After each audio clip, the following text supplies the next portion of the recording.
Un drame s'est produit lundi dans la délégation de Mazouna, relevant du gouvernorat de Sidi Bouzid au centre de la Tunisie. 3 élèves âgés de 16 et 17 ans sont morts et 2 autres sont dans un état grave suite à la chute de la clôture d'un lycée. Les cris de détresse ont remplacé les sonneries habituelles, laissant une communauté entière sous le choc.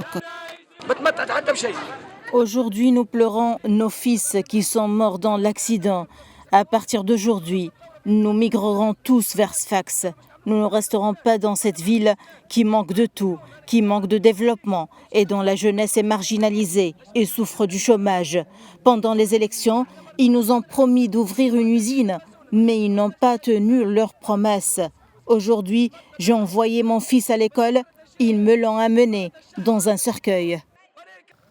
Ce drame a provoqué une vague de colère et d'indignation. Les habitants de cette petite ville ont bloqué plusieurs axes routiers en allumant des pneus et en érigeant des barricades à l'entrée de la ville, exprimant ainsi leur douleur et leur ras-le-bol face à l'état délabré des infrastructures scolaires. Cette école est située au centre du pays et son mur était sur le point de s'effondrer depuis un certain temps. Mais les autorités concernées n'y ont pas prêté attention. Ici à Mazouna, nous manquons des nécessités les plus élémentaires de la vie.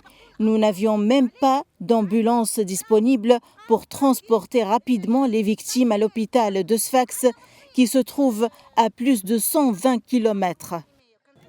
La tragédie a provoqué une onde de choc national. La Fédération générale de l'enseignement secondaire a appelé à la suspension des cours dans tous les collèges et lycées du pays ce mardi en hommage aux victimes. Selon les analystes politiques, ce drame n'est pas un accident isolé, c'est le symptôme d'un mal qui ronge l'éducation tunisienne depuis des décennies.